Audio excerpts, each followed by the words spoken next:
Hey everyone, it's AJ Barsay, one half of your gregarious co-hosts on the Bellingham Podcast. And on this episode, we're going to dive back into a format that we haven't seen for a while, the Analog Explorer. Now, if you don't remember this style of episode, these are usually interview-style episodes that have a common theme. The guests have some sort of tie with time or watches, and with it, that tie bleeds into their analog life, their everyday life. And these episodes are personally hosted and sponsored by me, the Analog Explorer. Now, this is a one-off episode. The series isn't relaunching yet, but there are some things in the works. And I just wanted this episode, especially in these COVID-19 lockdown times, the Bellingham Podcast wanted to make sure that we could get an episode out for our listeners in the watchfam. And to hook in, as Bellingham Podcast tradition has it, I also want to point out our guest on today's show is from the Northwest, just not the Pacific Northwest. Pay attention to where his location is, and his accent might tip you off on where he's coming from. Now, many of you who listen love to travel, and in these lockdown times, the only thing that we have is maybe some daydreams of where our next travels are going to take us. Pay attention towards the end of this episode, because today's guest has some really good insights on his dark and cold island that those of us that love to travel may want to take advantage of. And if you do a fair bit of trekking, you might want to even listen to his mountain recommendation towards the end as well. So without any further ado, this Analog Explorer adjacent episode of the Bellingham Podcast. Have you ever had a eureka moment?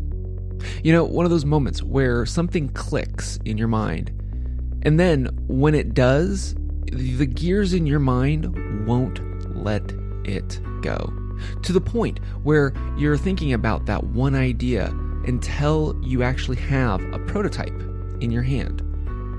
Then, because you are so driven that you want to see this to come to fruition, you go to great lengths to have that idea tested, tried, and true by some of the most elite forces in the world. Well, our next guest did that, and he did that by way of making an airtight watch strap. So airtight that some in the military, the British military, might even call it Zulu Alpha. His name is Darren. He is the owner and proprietor of Zulu Alpha Straps, based out of the United Kingdom. He is a manufacturer of watch straps and a friend of ours in the watch fam. You've tuned into this special edition of the Analog Explorer. Read my analog manifesto through my photography and my passion for travel and, of course, watches. Available for purchase in print and online at theanalogexplorer.com.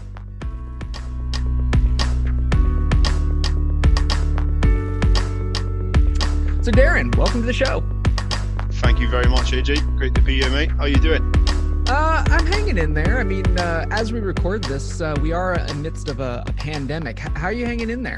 Yeah, listen, I live on a dark, damp, foggy island, mate.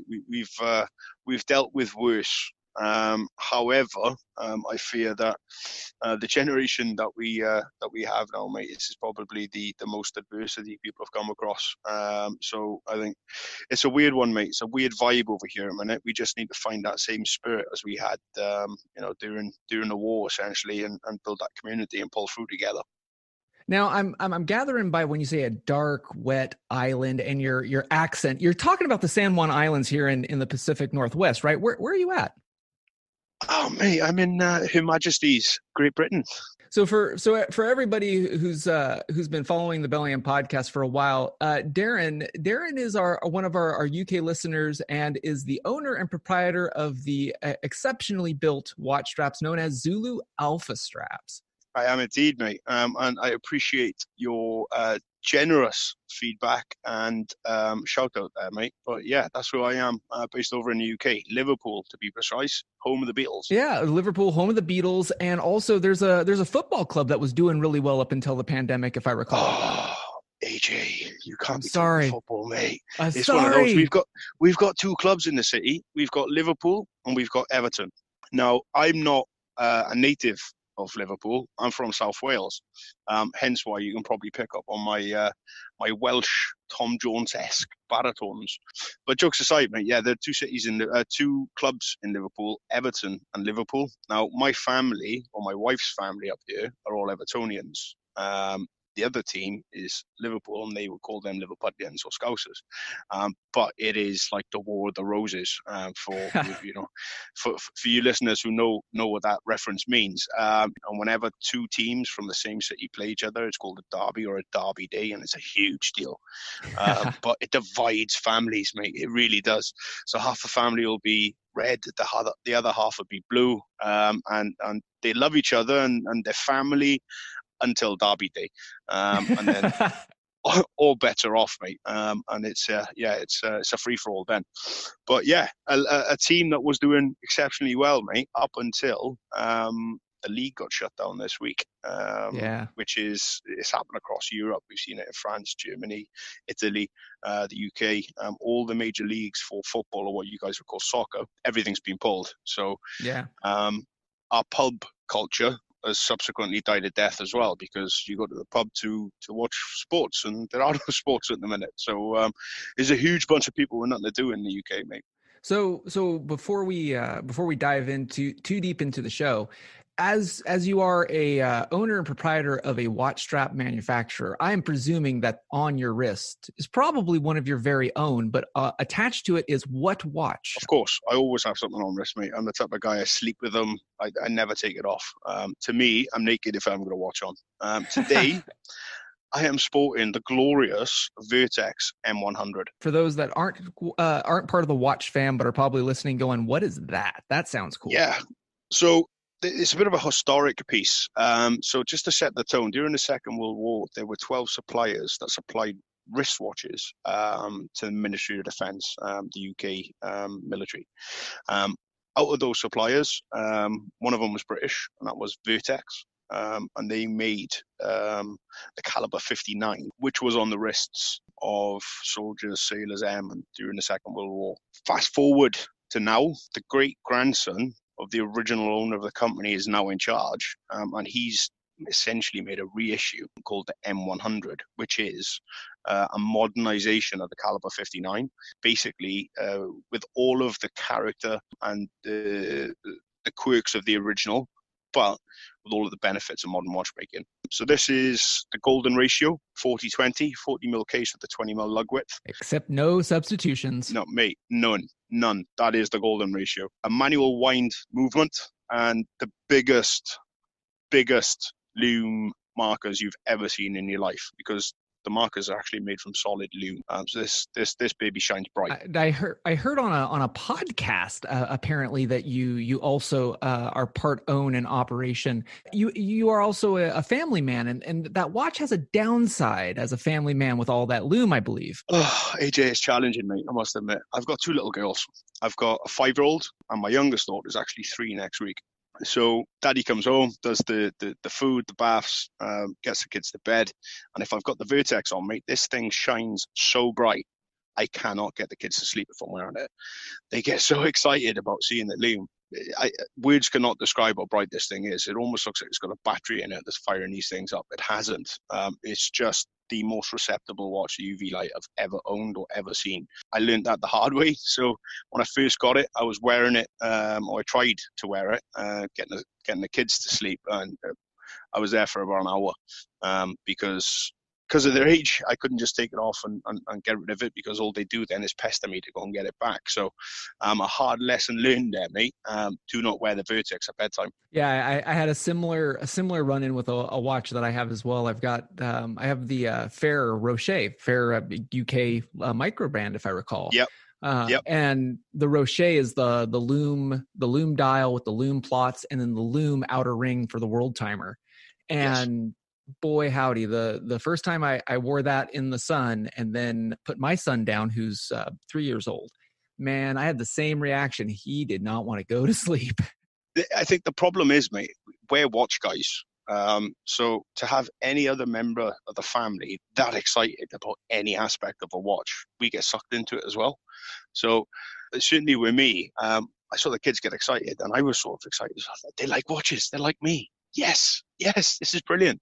But that novelty soon wears off, mate. That watch of yours, mate, that Farah it's a cracking piece as well. I'm fairly familiar with those guys and what they've done. And yeah, no, it's I've had a lot of fun with it, and I was looking forward to doing a lot more traveling with it, but with current state of the world as it is, that's kind of on hold. But currently on my wrist, I've got a different piece on actually, but it has a Zulu Alpha Strap attached to it. I've got my Seiko 031 that I rebuilt. That's kind of, as my son calls it, my adventure watch with my adventure strap. My son actually knows every time that we go out to the mountains or to the Sound or to the sea, this is my go-to watch. And quickly, Zulu Alpha Straps has kind of been my unofficial sponsor of my adventures here in the Pacific Northwest. So on that note, Darren, how did Zulu Alpha Straps get started, and how did you get into becoming a strap manufacturer based out of the UK and sells globally? In short, mate, when I left school, I joined the British military. I left school on a Thursday. I was on a train to basic on a Sunday. Fast forward a number of years, I left the military. I'd always had a thing for watches, but I didn't have the education in watches that I've got now. So I'd owned a few watches. I'd had a few NATO straps, but I got to a milestone birthday a few years back, and I wanted to buy myself a nice watch to mark that birthday, to mark that point in my life. I was fortunate enough financially where I was in a position to afford something nice. So I went out and I bought a Breitling Super Ocean Heritage Mark 1. Cracking watch. However, it is massive, 46 mil. It's like wearing a dinner plate on your wrist. One thing led to another. That watch came on a rubber strap, which was lovely. It was a great strap, don't get me wrong. But I'd seen NATO's and worn NATO's whilst I was in the military. And whilst I could afford that watch, it was a big purchase and I couldn't afford to replace it. And I knew the safety and the security that came with a single pass or a double pass military strap, a NATO strap or a Zulu strap. So I looked at the market and I went out to try and find something. So I bought a few aftermarket pieces, but in short, I couldn't find anything I was really that happy with or I liked. And I was getting frustrated. That's basically the seed that was planted. A few weeks later, I was clearing out the garage and I stumbled across an old kit bag. In that kit bag was a rifle sling from an SA-80. Now, the SA-80 is the general service issue rifle in the British military. So I picked it up and I looked at it, and it was the exact width of the lugs. It was like planets aligned. Needless to say, I ran in with a big smile on my face, looking for a sewing machine in a cupboard that my nan or my grandmother had given me many moons ago. And I got to work. And one thing sort of led to another, mate. I developed this strap through a lot of trial and error, and it's a resistance-based buckle system rather than your standard tang. And I sort of refined it until I was happy with an end product that I was happy to wear, and I put it on the watch, and a few people saw it, and they asked me to make them for them, and the rest is history. I've mentioned your straps many times on the Bellingham podcast, and also your strap has been on my blog several times because it's one of the 5 watch straps that my stamp of endorsement are on, because I wear the heck out of it, honestly, Darren. And we have a mutual friend that kind of got us in touch with each other, Dan, also known as UK Dan on the show. Sup, Dan? And when he put me in touch with you, like, you sent me over one of the early versions, and I remember wearing it. We've got the Canadian border that's just a hop, skip, and a jump away from us. So most of the time, most of us will jump the border and go up on adventures. And I'd been dying to go up to Mission, which is probably about an hour and a half away from Bellingham. And out there, they've got a big provincial area where it's just it's basically 4-wheel drive heaven or hell. I mean, chuck holes that are about the size, waist deep type of thing. It's meant for 4x enthusiasts. And even myself, I don't take my truck all the way out there, but I've been dying to go up there, largely because adjacent to that provincial park is a waterfall. And so took the fam up and my toddler. And so you having 2 little ones, time runs a little bit slower when you've got little ones in tow, especially if you have an adventure in mind. And so, it was a day trip, took all day just to go up to this waterfall. And I remember, and I think I talked about this on the show, my toddler was jumping up on logs and he was just, doing what squirrely things toddlers do, except this was wintertime. And so the logs were kind of wet and icy and mossy and slick and stuff. And he starts slipping backwards and he reaches out. And I of course, dad reflexes, it's faster than Spider-Man, right? Throw my arm out to try to grab him. And his little hands literally got hooked on my watch and your strap. And I'm like, oh, well, there goes my watch, was my initial thought. And those buckles held, but my toddler's fingers wrapped around the webbing. And I literally just pull him up. Literally, he's hanging from my arm off of your watch strap. And I'm like, okay, I officially like this thing. So the key thing to your strap is you have a double D buckle tri-glide locking system. Can you describe what the heck I just said? Yes. First and foremost, that story, my wife absolutely loves that story. You told me it, then I relayed it on to her. And I think that was a seal of approval for my wife as well. So yeah, that is phenomenal, mate. But to answer your question, we do use a double D ring with a tri-glide. Now, imagine, if you will, motorcycle helmets of back in the day. You'd have one smaller D-ring, one larger D-ring, and you'd weave the webbing in and around them to create tension. This is a very similar principle, but on the smaller D-ring, we've got a metal bar that slides across, and basically that's what gives you your tension, and that's what allows you to adjust accordingly tension you want on the strap. Now, there's a few reasons for that. When I was going through the development stage of looking at the strap and what I could do and what I wanted to do, I used some of my own experience and some of the experience of my friends basically to come up with a design that I was going to use. Now, I'm a diver, and we do outdoor expeditions. I wouldn't say expedition's a big word, mate. But similar to yourself, we'll do a night over or whatever else. And we're lucky in the UK because it's ancient land. Do you know what I mean? We've got some very large mountains, some very large sort of hill ranges here and valleys and places where you can go. And that would mean that, you'd have to layer up or layer down. And there's nothing worse, in my opinion, in my historic use of straps, whereby you fiddle in with your watch strap gloved, trying to adjust the size for a down jacket or trying to adjust the size for a dry suit if you're diving. We tend not to use wetsuits over here because of the temperature, unless it's the peak of summer. So I wanted to design something that you could adjust whilst gloved.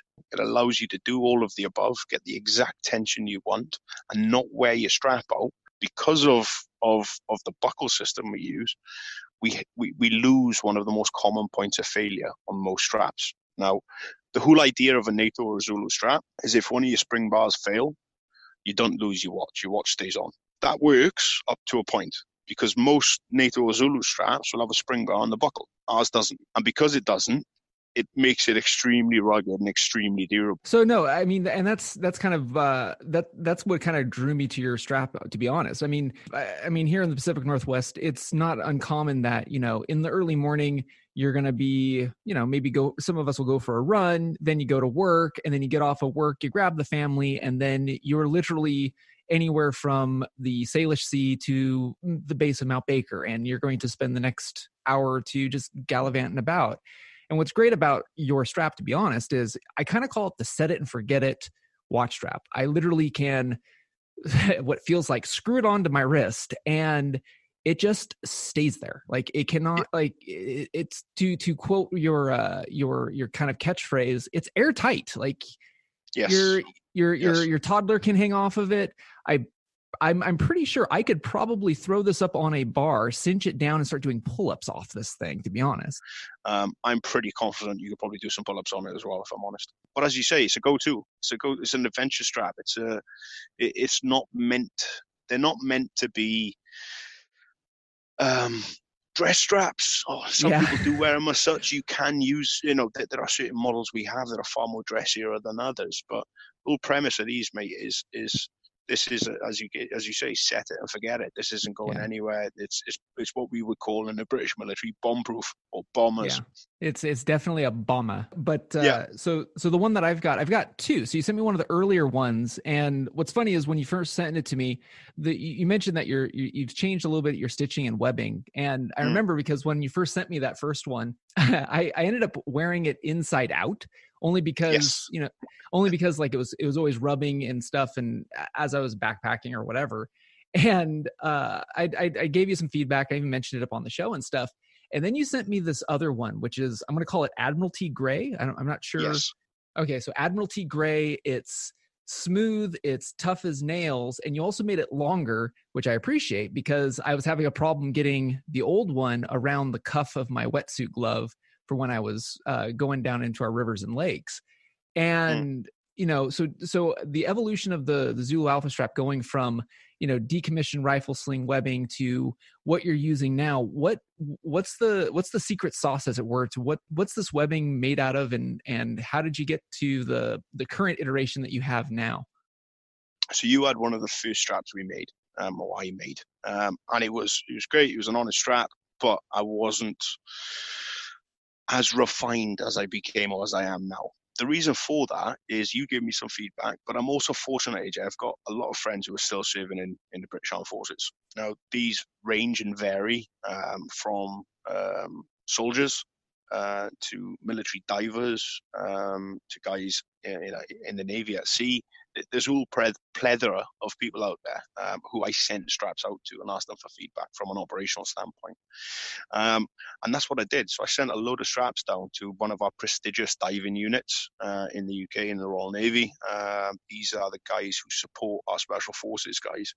And I sent a load of straps down to them and said, right, do me a favor, lads, try and kill these straps. Do your best. And believe me, they went through a few of them, but they gave me some tips and some pointers. Yeah, some tips and some pointers on what I need to do and how I need to improve. So that's what we did. So if you look, as you mentioned already, the webbing's very different, the stitch patterns are very different, the buckles are very different, but the materials are different because we went through quite an intensive R&D phase. What this strap needed to be for it to be operationally viable. So we moved away from the rifle sling material. The material was fantastic. The webbing was great, but it was never designed to be a watch strap or be worn in that fashion. And I got set up with a mill in Manchester, England, and the guys over there will make my custom webbing to the size, color, weave pattern, everything to order. Just custom. And brought Zulu Alpha up to a level whereby we're putting out premium webbing on all our straps now, but it's custom. It's like everything's come together at the minute, mate. We've got a great product, and I'm really proud of it. Well, I'm very appreciative of it, Darren. Honestly, like I said, it's quickly a go-to strap, and when I show it to people, it is polarizing. A lot of people look at it and goes, "Man, look at that buckle on the bottom. How could you ever, really wear that?" I mean, it's kind of, and I'm like, well, you have to understand, I wear this strap, like right now it's Friday and I'm wearing it because largely after I get done with work and I get done doing the show, I'm going to grab the little and we're going to probably go down to Lake Watcom and we're going to go hunt for a waterfall after this. Like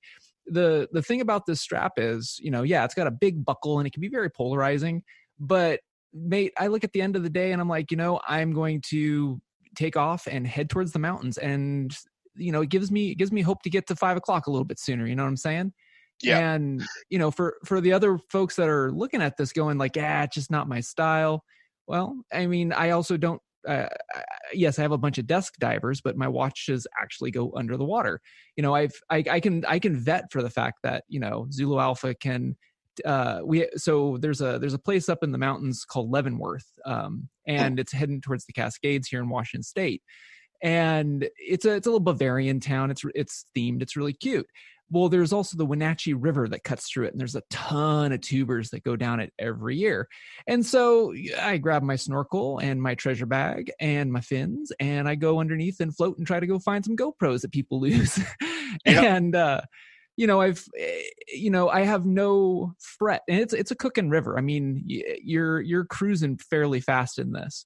And, I can go over ledges, I can grab rocks, and I have no fret that I'm going to bust, like you said, bust that tang and have my watch sink to the bottom. And I can say, like, from a mountain standpoint to the sea standpoint, your strap ain't going to fail. If we look at probably the target market, but not only that, the clientele, that wear my products, I would say we're probably talking between 90 and 95% of the guys who wear Zulu Alphas are military or first responders. So it'd be cops, paramedics, fire brigade, or firefighters, mountain rescue, whatever.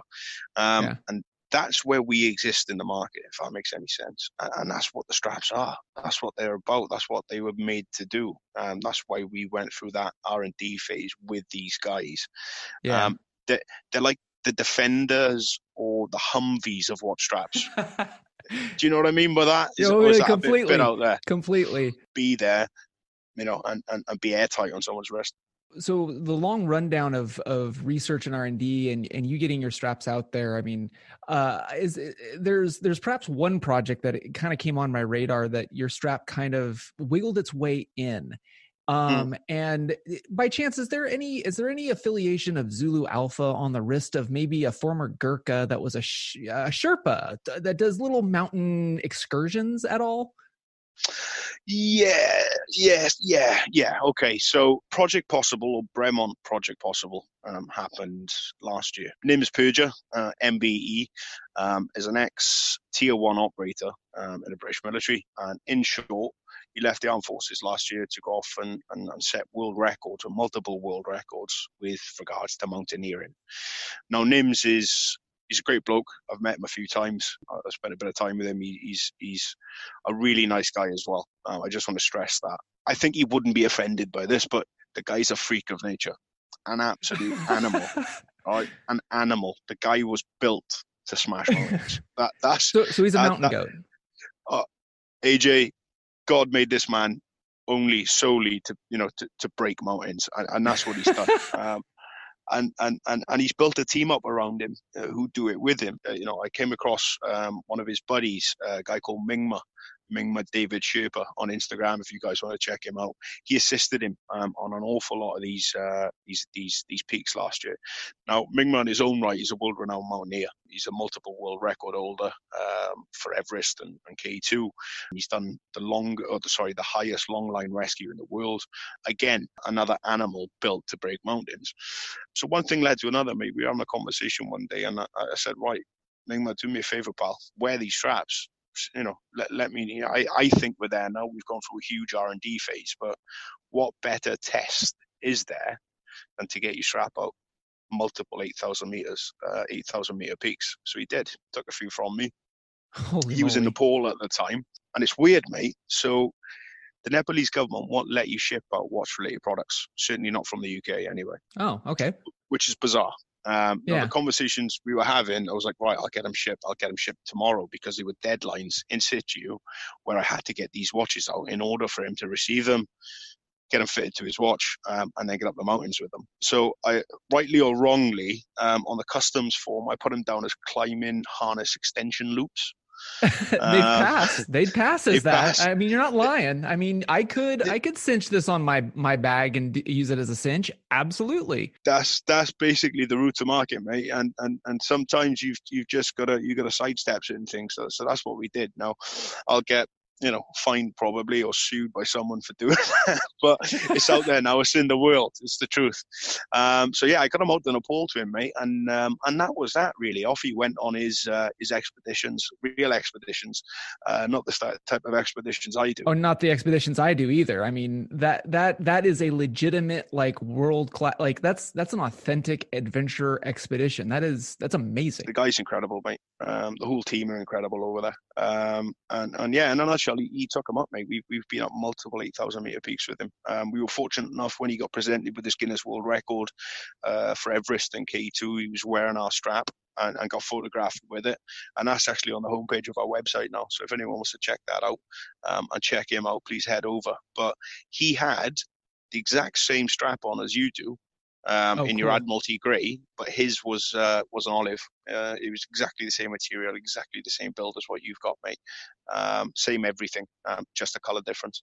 Way cool. Yeah, no, I prefer the gray, so I'm very appreciative that you sent me a Seattle Skyline gray version. So yeah, no, I love that story, man, because as a watch enthusiast and now as a manufacturer for watch paraphernalia, you've got to be over the moon. The fact that, here you are as just an everyday average bloke who had this idea, brought it to market, and, you're not selling a story. Like, your product is actually with people making stories. You've got to be like over the moon, right? 100%, mate. 100%. And there's rightly or wrongly, mate, there's an attitude in the British military. If you're going to do something, we're going to do something right. I was of the mindset, well, if we're going to make a strap, we're going to make the best strap we can. And that was the attitude. It always has been the attitude, and it always will be the attitude. So, as you say, getting them out there and getting them on the wrists of people is fantastic. So why Zulu Alpha? Why ZA? I'm presuming Zulu time has something to do with it. No. So my background's Navy. You've seen the Titanic movie. Unfortunately, yes. Right. So they were flooding in compartments, and they had to lock the compartments down to maintain the integrity of the ship. So when you would close a compartment off in the British military, you would lock it down to Zulu Alpha. Ships don't have rooms, they have compartments, and they don't have doors, they have hatches. On each hatch, there are 12 clips, and when all 12 of those clips are down or secure, that compartment is now Zulu Alpha airtight.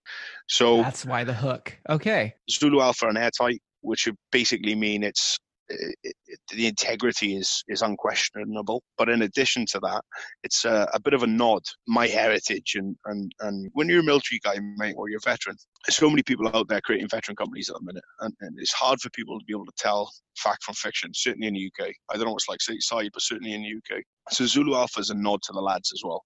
So if they're looking at my site thinking, is this guy really who he says he is? Are these people really testing his kit in the way he is? The way he says they are? The minute they see Zulu Alpha, they'll recognize that instantly. Because that's like an inside know. I didn't know. I just presumed it was because of your location and Zulu time or something like that. But no, that's even better. That's cool. Yeah, it's a nod to the lads, and also it just fit the product. It fit what we were trying to do. So your early days, you said that you busted out your nan's old sewing machine and you made each strap. Are you still making each strap? And also, you said that your webbing comes from Manchester. So I'm presuming when you say Zulu Alpha is British made, like it's actually British made, like you're not sourcing from overseas and importing. Right? No, it's British made, and in every sense of the word, it's British made. I remember an old chief petty officer said to me, mate, when I was in the military, he said, "Listen, son, you haven't got to know everything. You just got to be able to know the right people who can tell you everything." And that sort of stuck with me. And I didn't know my head from my bottom when it comes to webbing, mate. But I knew that there were people out there that did. So I made it my business to go and find these people, go and find these businesses and convince them to work with me. And that was pretty much during, the inception phase of what we're trying to do. And I was adamant I wanted, British companies. We've been going through a tested time in the UK, mate, over the last few years. And the only contribution I could possibly make was contributing to the British economy, and that's what I wanted to do. I wanted to make good, honest products out of Blighty. But the benefit that comes with it, AJ, as well, is I know my suppliers, and everything or every aspect of our strap is pretty much made within an hour and 30 from my house. Yeah, no, that's killer. I mean, we're in Bellingham in Washington State. I mean, by and large, even in the United States, we're really big on our local manufacturing and trying to bring that back. I mean, that's a big thing that you'll hear across a lot of different communities, and to hear that you're literally sourcing within an hour and a half of where you live. I mean, that's just not local business. Like, that is hyper micro local business. I mean, being able to source all of your stuff. We're lucky, AJ, because of the historic nature of the northwest of England. If you go back in time, we had all the textile mills for the UK here. Everything would be made in and around the area where I live. So all the knowledge is still here. We pretty much shut the majority of our textile factories. I would say early to mid 80s in the UK. And I started, you saw a lot of businesses then taking stuff overseas. There were some legacy companies who held on until the 90s, but I'm lucky we've still got that knowledge around us. So the sewing machine, our main sewing machine that we use now is an industrial grade sewing machine for webbing. That originally went into Manchester in 1988. Oh, your nan will be proud for that. Mate, honestly, my nan was a seamstress as well. So, which is bizarre. So my dad was at sea for 24 years, and that was his input. My nan was a seamstress, and I spent so much of my life trying to become my dad. I ended up turning into my nan. Which is bizarre. Hey, that's a tip of the hat, man. That's awesome. That's a revelation. I've just reached that conclusion myself there. So we're both hearing that for the first time. But yeah, I mean, she was chuffed, mate. She was buzzing. But just to give you an idea of that machine, 88 that went in, and the technician that put that in was an apprentice at the time. The guy who installed the machine in our workshop was the same guy, and he's a master tech. But the business had closed years ago. He opened the machine up and he saw his own handwriting on the inside of it. So it sort of blew his mind at the same time. But we're lucky, mate. We've got that knowledge and that skill set lingering in and around the Northwest. You've just got to scratch the surface a little bit here, and you'll find it. And right place, right time, or when opportunity meets preparation, great things happen. And that's where we are with it now. Yeah, that's a great story. So to pivot just for ever so slightly, so those that are listening to the Bellingham podcast, and we talked about mountains and expeditions and how I've just basically said this watch strap is the one to rule them all if you are the avid enthusiast of the outdoors. So you being from Wales, I got to know if there was a if I had a long weekend and there was no COVID-19 right now, and there was a trek that I had to do, where would I go? Right. So I grew up in South Wales. So the trek for you to do on a mountain would be Penafan. And that's in Brecon. And that's basically where the British Special Forces do part of their selection. It's across that range there, that mountain range, the Black Mountains. But Penafan is world renowned. I think Jason Heaton, actually, from the Grey NATO, was up there 6 months ago, maybe a little longer, last summer. He was over in the UK, and he did Mount Snowdon in the north of Wales first. And I think someone gave him a tip to head down to Brecon. It's only a couple of hours in between, mate, to be honest. It's a country, but it's tiny. So yeah, it was just a quick car ride, and down he went, and Penafan was completed. But that's where I'd be going. Another quick tip, if anyone is in the UK and they do go there, probably about 3 miles away from the mountain, there is a brewery who make Welsh whiskey. It's called Darren. Some of the finest whiskey you'll ever taste in your life, and they'll be ashamed to miss out on that place if you're so local there. So it's a little bit of an inside tip for you guys who may be venturing over to our shores shortly. Okay, so that's now added to my bucket list. So to kind of wind down a little bit for the show, if anybody was interested in finding out about you and Zulu Alpha, where might they go, Darren? Easiest place to find us, mate, is on Instagram at Zulu Alpha Straps. That's where we exist. We do have our own podcast called the Zulu Time Podcast. I co-host that with Dan, or at Timely Moments on Instagram. And that's where you can find us. Aside from that, I got a website, ZuluAlphaStraps.com. But yeah, hit us up in the DMs on Insta, guys. That's where we're most prominent, and that's where you'll find us. Awesome. Thank you so much, Darren, for coming up on the show. AJ, thank you, mate. It's been an absolute pleasure. I've been listening to you guys for a long time, and I've been fans of the show myself. So yeah, privileged getting on, bro. Thank you very much for having me.